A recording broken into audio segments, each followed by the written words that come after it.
Now we come to the next sutta, is 46.51. This is a very important sutta, and half of it was in the sutta 46.2. I mentioned earlier that the 46.2 is very important, but I said I will not read it because all of it is contained in this sutta 46.51, and this 46.51 is much more than the 46.2. Okay, at Savatthi, monks, the Buddha said, I will teach you the nutriment and the de-nourishment in regard to the 5 hindrances and the 7 factors of enlightenment. Stop here for a moment. Nutriments means the food for the 5 hindrances or the 7 factors of enlightenment. That means the conditions to nourish these 5 hindrances or the 7 factors of enlightenment. And conversely, de-nourishment means that which weakens the 5 hindrances or the 7 factors of enlightenment. And what, monks, is the nutriment for the arising of unarisen sensual desire and for the increase and expansion of arisen sensual desire? There is, monks, the sign of the beautiful, sukha nimitta. Frequently giving careless attention to it is the nutriment for the arising of unarisen sensual desire and for the increase and expansion of arisen sensual desire. I stop here for a moment to explain. So, when we see something, if we pay attention, then it may strike us as beautiful or attractive, especially like the opposite sex. So, if we pay attention to that sign, the sign of beauty in that body, in that being, then lust arises. Lust is sensual desire. So that is why we read earlier in the suttas on the 6 sense basis, when we are attracted by sight, sound, smell, taste, touch, and thoughts, that we should be very careful not to pay attention to the signs and the details. In other words, we just know and don't go and observe too closely. You observe too closely, then either you see it as attractive or repulsive. If it's attractive, then sensual desire increases. If it's repulsive, after we come to see anger arises, ill will. So from here you can understand why in the earlier suttas we said that it was said that don't pay too much attention to the signs and features. And what, monks, is the nutriment for the arising of unarisen ill will and for the increase and expansion of arisen ill will? There is, monks, the sign of the repulsive, patigga nimitta. Frequently giving careless attention to it is the nutriment for the arising of unarisen ill will and for the increase and expansion of arisen ill will. So, this one, stop here to explain. Sign of the repulsive, something that is repulsive, something that is obnoxious, that you don't like. So, if you are not careful, when that feeling arises, or that perception arises, you are not careful about it, then the ill will arises. I'll give an example.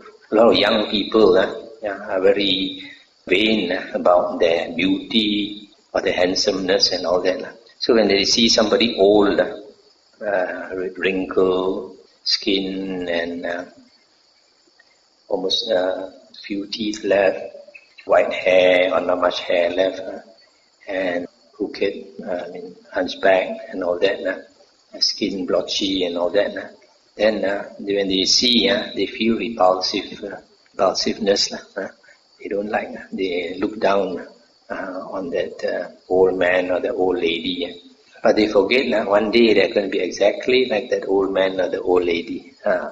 So this is what is meant by careless attention. That's why it's very important to look at our mind all the time. The states that come up in our mind, desire or ill will, repulsion and all this. So only when we keep observing our mind that we can know whether we have wholesome states or unwholesome states, and then only we can change our character. Otherwise we can never change. So that's the sign of the repulsive. And what monks is the nutriment for the arising of unarisen sloth and torpor, and for the increase and expansion of arisen sloth and torpor. There are monks, discontent, lethargy, lazy stretching, drowsiness after meals, sluggishness of mind. Frequently giving careless attention to them is the nutriment for the arising of unarisen sloth and torpor, and for the increase and expansion of arisen sloth and torpor. Let's stop here for a while. This sloth and torpor consists of two things. One is sloth. Sloth is like lethargy, like no desire to do anything, laziness. And torpor is what we call blur. The mind is blur. Cannot see clearly, cannot understand clearly.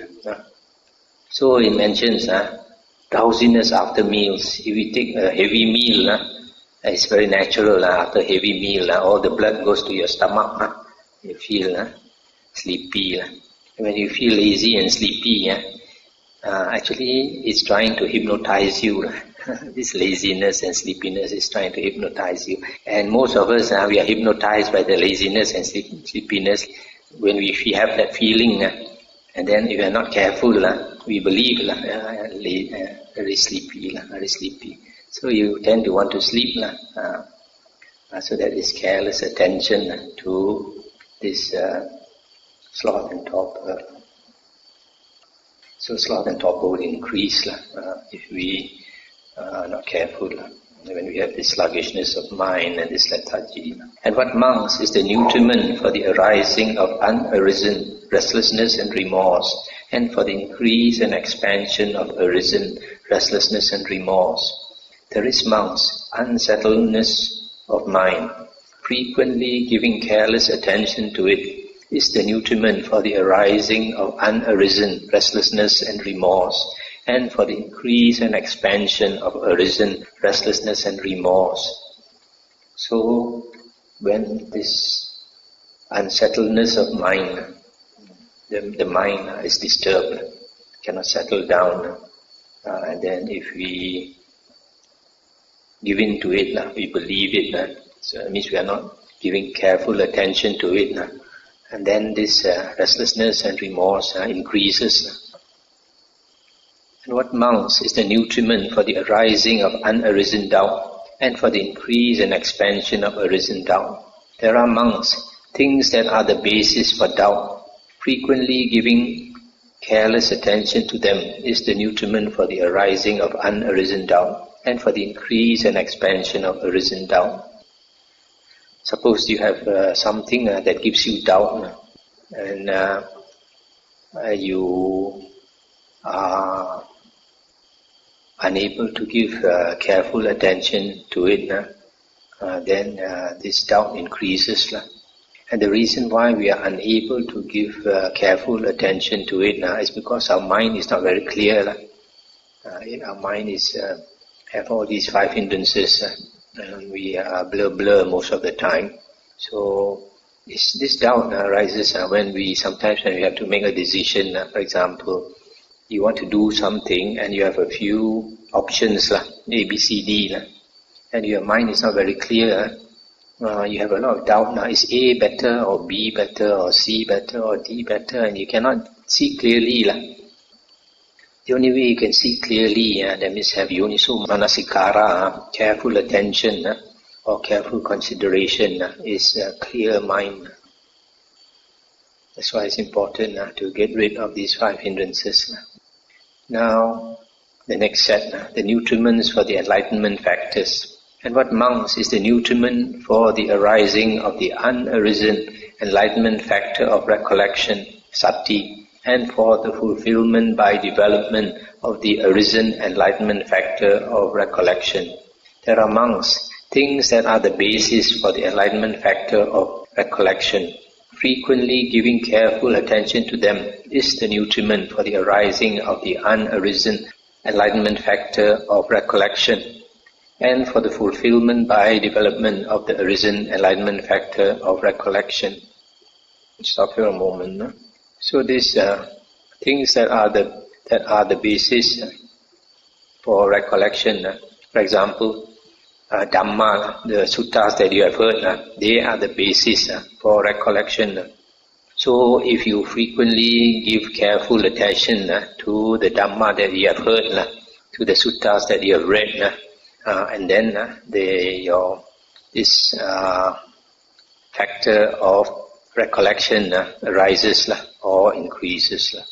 And what monks is the nutriment for the arising of the unarisen enlightenment factor of investigation of Dhamma, and for the fulfillment by development of the arisen enlightenment factor of investigation of Dhamma, Dhamma Vichaya. There are monks, wholesome and unwholesome states, blamable and blameless states, inferior and superior states, dark and bright states with their counterparts. Frequently giving careful attention to them is the nutriment for the arising of the unarisen enlightenment factor of investigation of Dhamma, and for the fulfillment by development of the arisen enlightenment factor of investigation of Dhamma. Stop here for a moment. This Dhamma, basically, Dhamma is teaching us to differentiate between wholesome and unwholesome states. We study all the Buddha's words. Basically, this is the message that the Buddha is trying to bring to us, to differentiate between skillful and unskillful states. You can also call them blamable and blameless states, inferior and superior states, dark and bright states. Why dark and bright? Because if you cultivate unwholesome states, evil states, they will bring you to dark places of rebirth. And if you practice skillful or wholesome states, then they bring you to bright states of rebirth. So if we frequently give careful attention to the Dhamma that is teaching us the difference between these wholesome and unwholesome states, etc., then this factor of investigation of Dhamma arises or develops. And what monks is the nutriment for the arising of the unarisen enlightenment factor of energy, and for the fulfillment by development of the arisen enlightenment factor of energy. There are monks, the element of arousal, the element of endeavor, the element of exertion. Frequently giving attention to them is the nutriment for the arising of the unarisen enlightenment factor of energy, and for the fulfillment by development of the arisen enlightenment factor of energy. So we exert ourselves, arouse our energy, our endeavor. So that is called energetic effort, which is here is called energy. Is virya. Virya is having energetic effort, making the effort, exerting ourselves.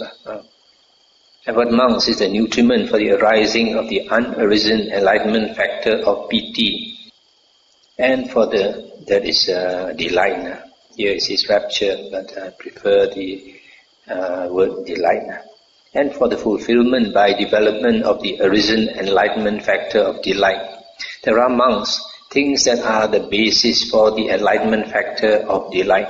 Frequently giving careful attention to them is the nutriment for the arising of the unarisen enlightenment factor of delight, and for the fulfillment by development of the arisen enlightenment factor of delight.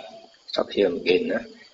So here earlier we read in the suttas, this piti, there are two types of piti. One is carnal piti, the other one is spiritual piti, spiritual delight. Carnal delight refers to the delight that arises from the five chords of sensual desire, worldly enjoyment.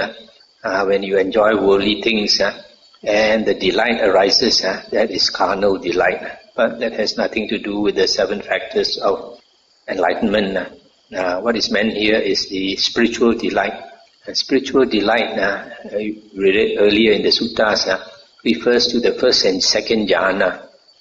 You remember we read about I think it's 1284, was it? Page 12. Let me check again.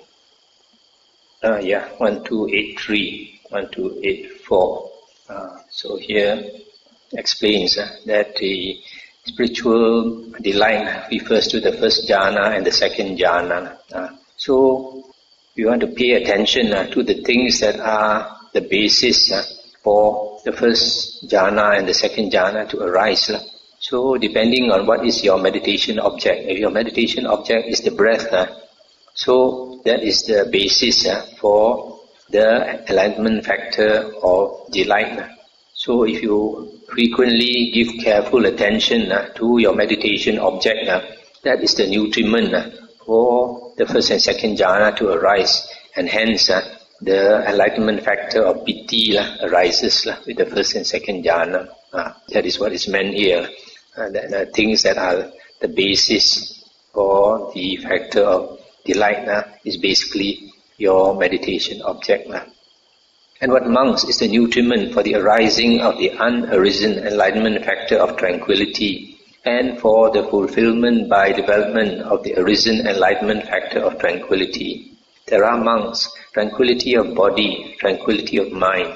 Frequently giving careful attention to them is the nutriment for the arising of the unarisen enlightenment factor of tranquility, and for the fulfillment by development of the arisen enlightenment factor of tranquility. We'll stop here for a moment. So here you have tranquility of body and tranquility of mind. So if you want to develop this enlightenment factor of tranquility, you always have to try to maintain tranquility of body and tranquility of mind. So whatever it is that disturbs your body or disturbs your mind, don't entertain it. For example, if you are too busy, a very good example is like doing business. Doing business, you have a lot of stress. You have a lot of times when you cannot become tranquil. If you are tranquil, your business cannot succeed. You cannot go. So you have to give up all these things if you want tranquility of mind. Tranquility of body is also not to allow your body to become too active. Either too much exertion, physical exertion and all that doesn't give you tranquility of body. So you want tranquility of mind. Don't go out to the world so much. To go inwards. And what monks is a nutriment for the arising of the unarisen enlightenment factor of concentration, and for the fulfillment by development of the arisen enlightenment factor of concentration. There are monks, the sign of serenity, the sign of non-dispersal. Frequently giving careful attention to them is the nutriment for the arising of the unarisen enlightenment factor of concentration, and for the fulfillment by development of the arisen enlightenment factor of concentration. That means whatever gives you serenity, whatever gives you non-dispersal of mind, you pay attention to it, and that will maintain your concentration. A simple example is, for example, if we sit down in meditation, we can achieve deep states of meditation. But most of the time, or at least for most people, a lot of our time we cannot be sitting in meditation, right? We have to be walking around, doing this, doing that. In that case, if you want to maintain your concentration, a simple way is to do your chanting. You do some chanting, what the Hindus call japa. Maybe that became jampi in Malay. So this you keep chanting, whatever chant suits you. You can chant Arahang, Arahang, or Buddho, Buddho, or Itipiso, Bhagawa, a longer chant if you want. So whatever chant gives you serenity of mind, gives you non-dispersal of mind, so you do that.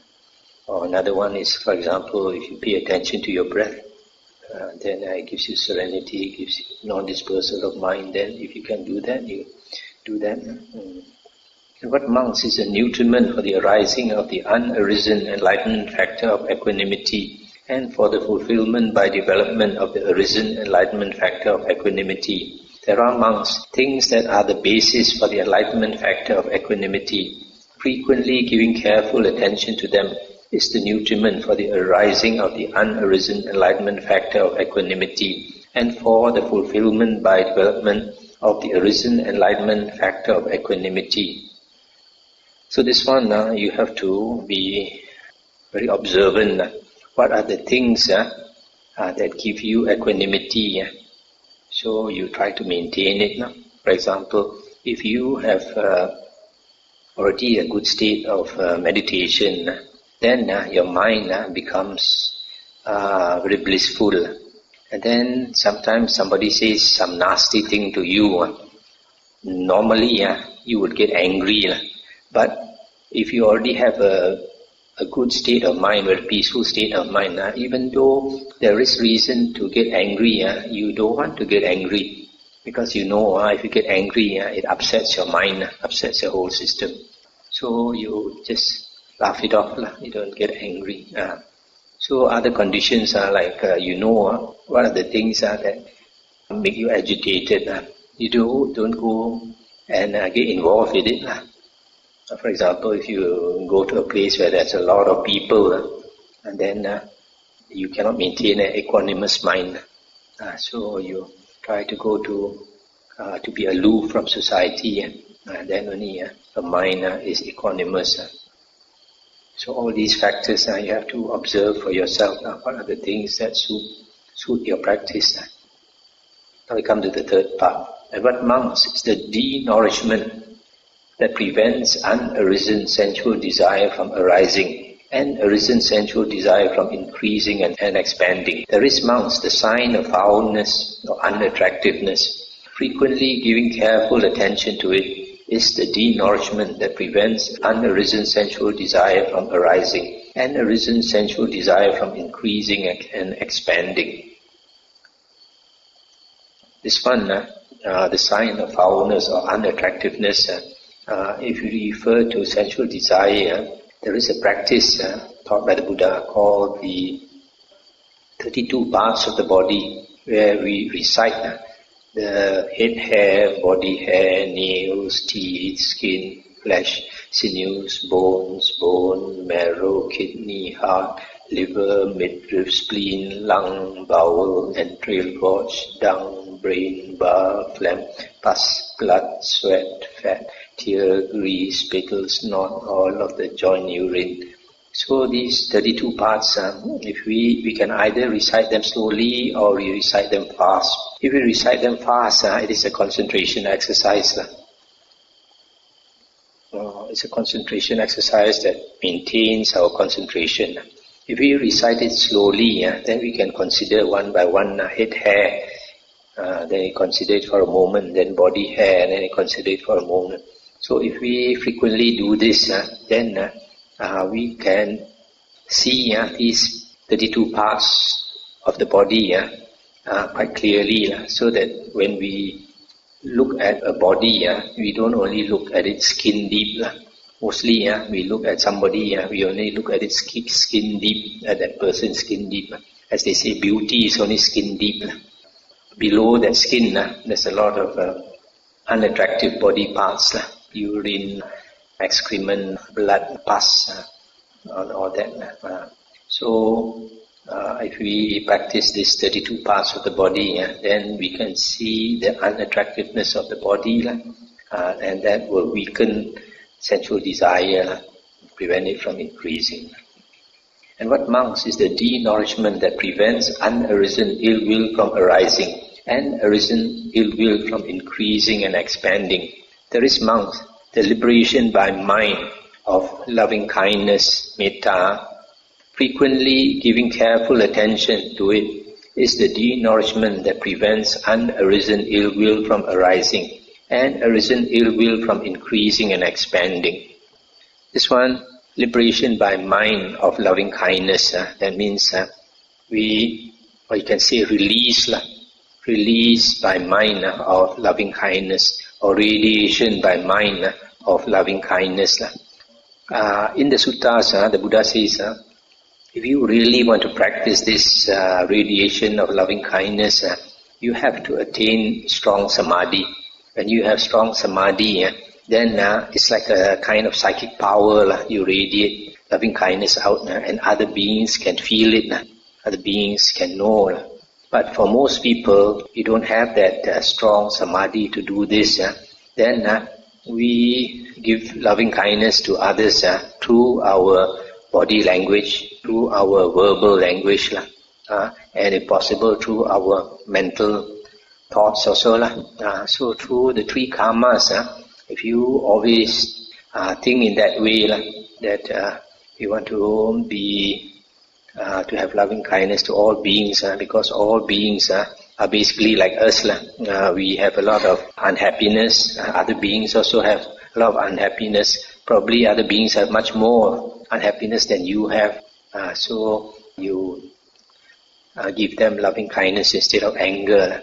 So if we always have this in our mind, then even though you don't have the psychic power to radiate out to people, but people can sense it through your body language and your verbal language especially, and sometimes through your mental karma also. So if you frequently think of loving kindness, that will prevent ill will or anger from arising.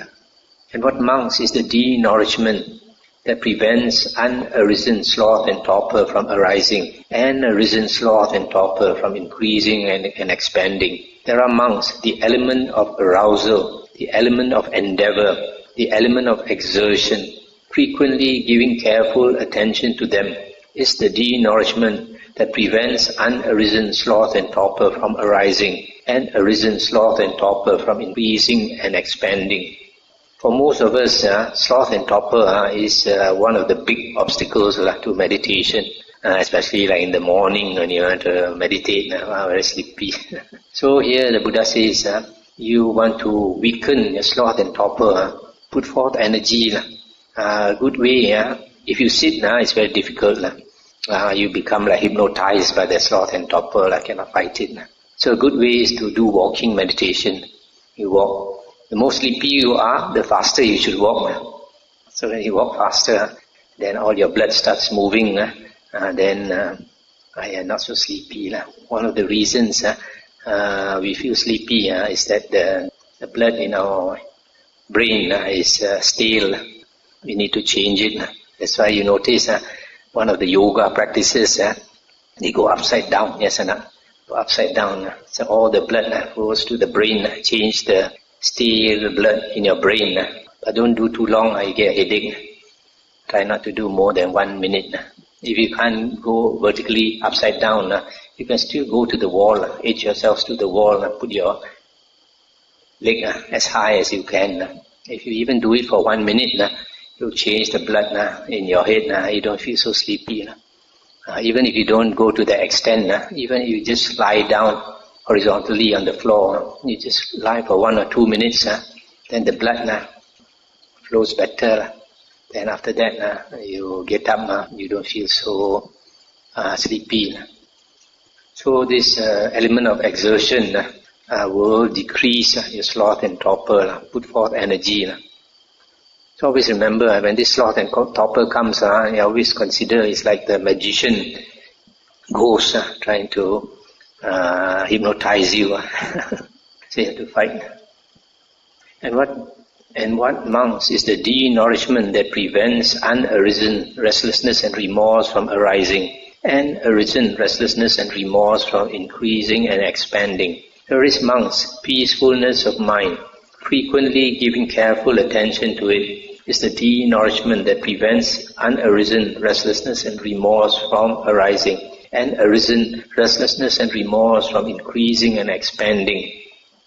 So this restlessness, it arises, we try to make the mind peaceful.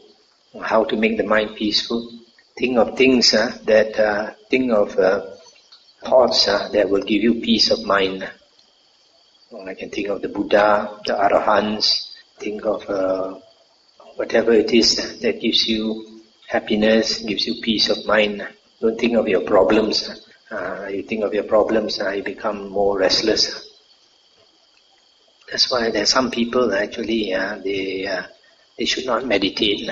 Many years ago I heard about one girl, he went to one meditation center and practiced meditation. She had some problem with the boyfriend. I think they broke off or something, and she was heartbroken. So she thought, go and meditate, it's good for her.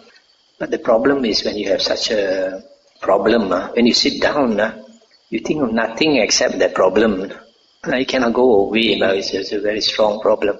So, as a result of staying in that meditation center a few days, she committed suicide. So, you have to be very careful. When you have that type of traumatic experience, you cannot meditate. So, to bring your mind to a more peaceful state, you think of things that make you happy, think of things that make you calm down. And what monks is the de-nourishment that prevents unarisen doubt from arising and arisen doubt from increasing and expanding. There are monks, wholesome and unwholesome states, blamable and blameless states, inferior and superior states, dark and bright states with their counterparts.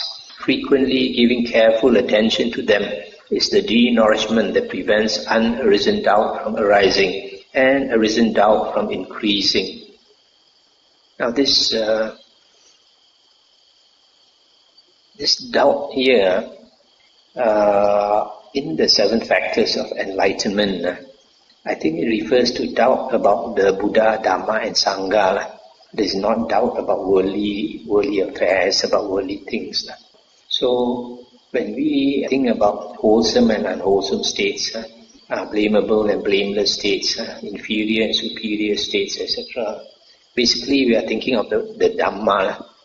So when we think of the Dhamma and pay careful attention to the Dhamma that you have learned, then slowly your doubt about the Buddha, Dhamma and Sangha will decrease or become eliminated. Now we come to the 4th part, the de-nourishment or the weakening of the enlightenment factors. And what monks is the de-nourishment that prevents the unarisen enlightenment factor of recollection from arising and the arisen enlightenment factor of recollection from reaching fulfillment by development.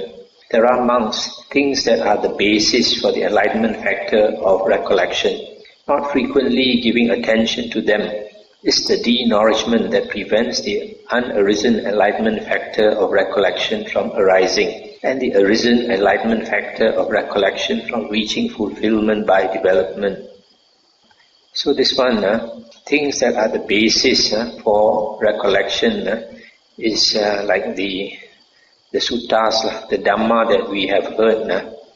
If we recollect the Dhamma that we have heard, that is practicing recollection, the enlightenment factor of recollection. So we don't frequently give attention to the Dhamma that we have learned, then that is the weakening of the recollection factor. So we don't want this factor to decrease, to weaken, then we have to frequently recall the Dhamma, remember the Dhamma that we have learned. And what monks is the de-nourishment that prevents the unarisen enlightenment factor of investigation of Dhamma from arising and the arisen enlightenment factor of investigation of Dhamma from reaching fulfillment by development. There are monks, wholesome and unwholesome states, blamable and blameless states, inferior and superior states, dark and bright states with their counterparts. Not frequently giving attention to them is the de-nourishment that prevents the unarisen enlightenment factor of investigation of Dhamma from arising and the arisen enlightenment factor of investigation of Dhamma from reaching fulfillment by development. In other words, if we do not constantly investigate the Dhamma, the words of the Buddha, then there is the weakening of this factor, investigation of Dhamma. So if you don't want this factor of investigation of Dhamma to weaken, then we have to constantly investigate the Dhamma that we have learned, study the suttas. When we study the suttas, we have to go through them like with a comb. If you have your own book, it's the best. Then you start underlying, making notes and all that. And what monks is the de-nourishment that prevents the unarisen enlightenment factor of energy from arising, and the arisen enlightenment factor of energy from reaching fulfillment by development. There are amongst the element of arousal, the element of endeavor, the element of exertion, not frequently giving attention to them is the de-nourishment that prevents the unarisen enlightenment factor of energy from arising, and the arisen enlightenment factor of energy from reaching fulfillment by development. In other words, this element, this factor of energy, if we don't constantly exert ourselves, think of exerting yourself, then your factor of energy weakens. So if you don't want the factor of energy to weaken, must constantly think of exerting yourself. Exerting yourself in the spiritual path. Exerting yourself, there are two aspects of it, two important aspects of the holy path. One is to study the Buddha's words, that is the theory part.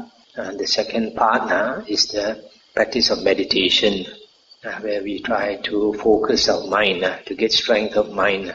And then the third part is at other times, when we observe our mind, observe our body, feelings, the mind, and recall the Dhamma when you are not reading the book or sitting down in meditation. Try to recollect these four objects of sati. And what monks is the de-nourishment that prevents the unarisen enlightenment factor of delight from arising, and the arisen enlightenment factor of delight from reaching fulfillment by development. There are monks things that are the basis for the enlightenment factor of delight. Not frequently giving attention to them is the de-nourishment that prevents the unarisen enlightenment factor of delight from arising, and the arisen enlightenment factor of delight from reaching fulfillment by development.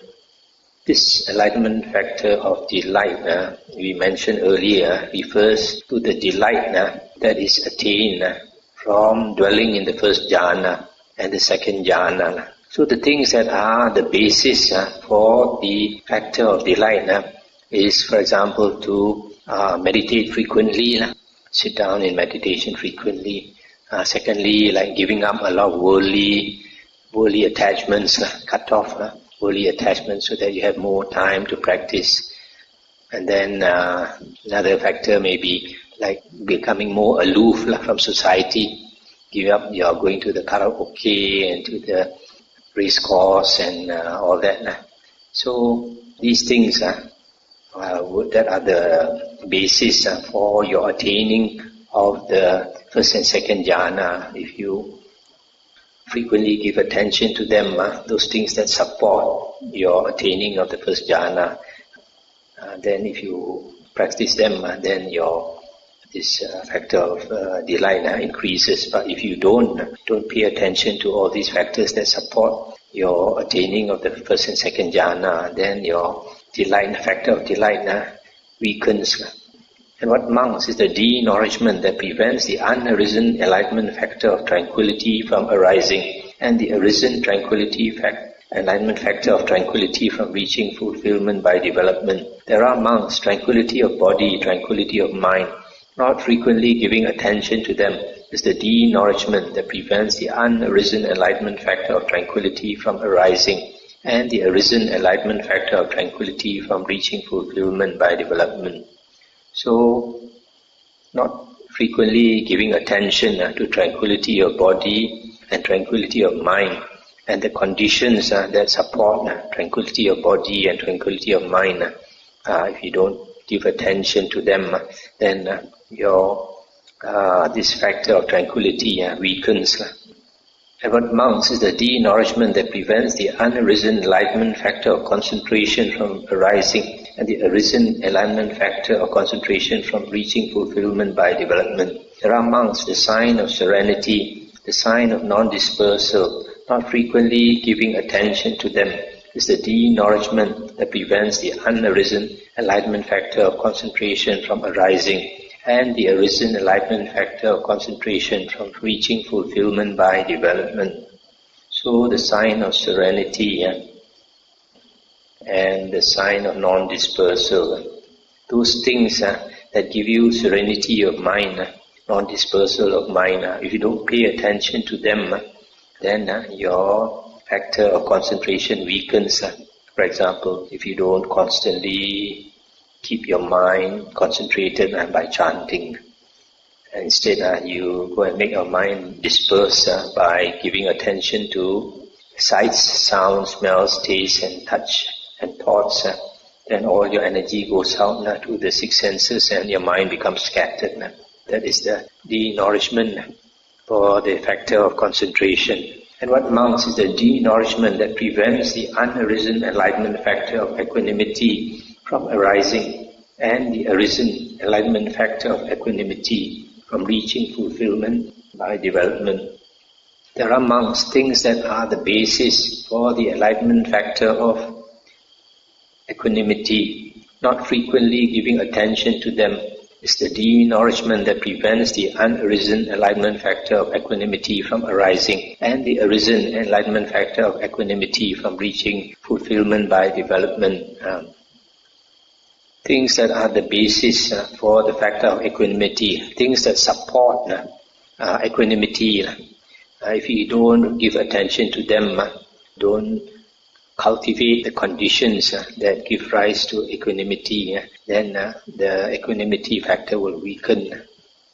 So that's the end of the sutta. So here is very clear. This sutta is a very important sutta. It tells you how to nourish this enlightenment factors and how to get rid of the five hindrances, and conversely, what are the things that weaken the enlightenment factors, and what are the things that strengthen the five hindrances.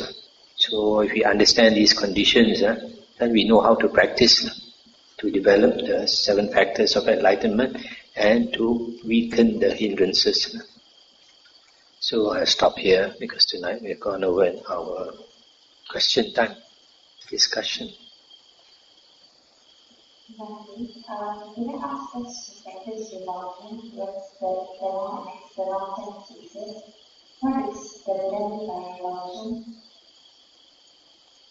I did not say revulsion towards the internal and external sense basis.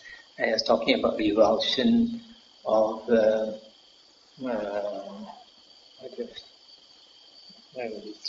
was it?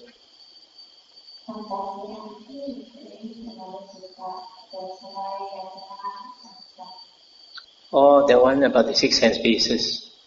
The six sense bases, the Buddha said that when the objects that impinge on our six sense bases, if they give us pleasant feelings, then we crave for them. And then when they give us unpleasant feelings, then we feel revulsion, we feel not happy with them. So our mind is moved by this like and dislike.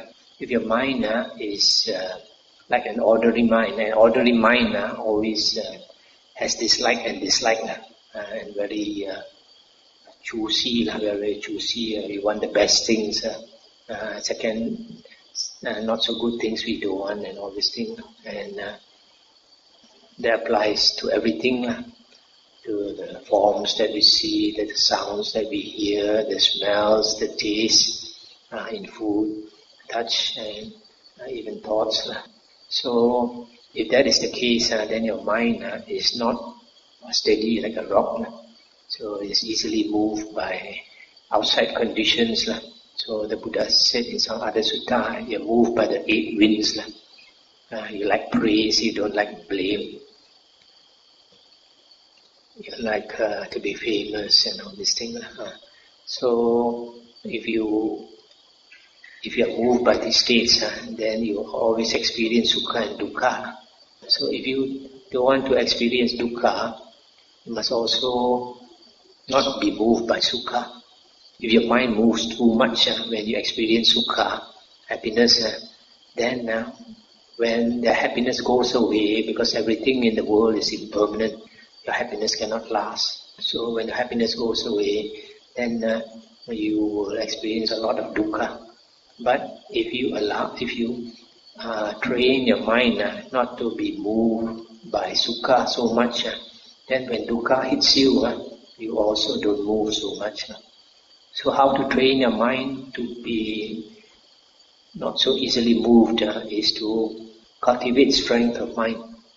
And strength of mind comes from cultivating samadhi. When we have samadhi, we train the mind to focus. When the mind trains itself to focus, then it develops muscle power in the mind. Then when you put your attention to something, it becomes like a laser beam. You can focus there. So that is strength of mind. So that is the only way to not to be moved by external conditions. Not only that, also that's why like we study the suttas. The suttas tell us the danger, for example, of sensual pleasure.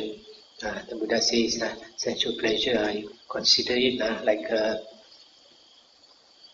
pit, a hole deeper than a man's height, filled with charcoal. If you fall into that pit of charcoal, you are not able to climb out because it's higher than your height. And you get burned all the time and you're struggling to come out and you cannot come out. So when you see sensual pleasures, the Buddha says, you see it that way, then you become more careful. You don't simply indulge in it. When we are young, we don't know the dangers in the world. As they say, we are not streetwise. Okay? So a lot of young people, when something is nice, you straight go ahead and enjoy it without realizing the dangers.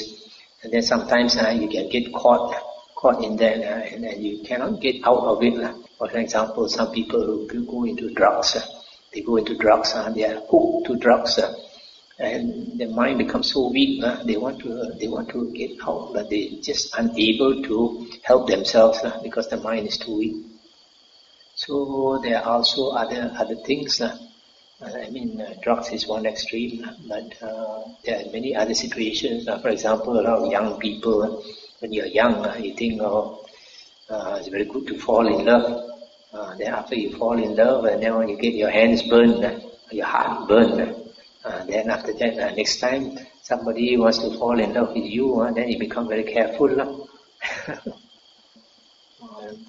The world is like that. When you are young, a lot of things we don't know.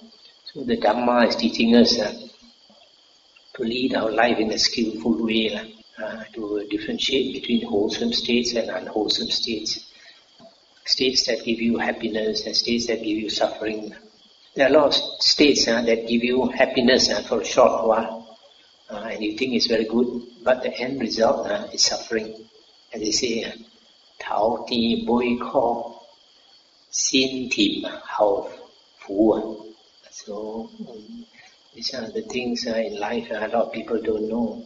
So when we learn the Dhamma, then the Dhamma teaches us. For example, if you didn't study the Dhamma, you didn't realize that life is so dangerous that when you pass away, a lot of people will go into the ghost realm.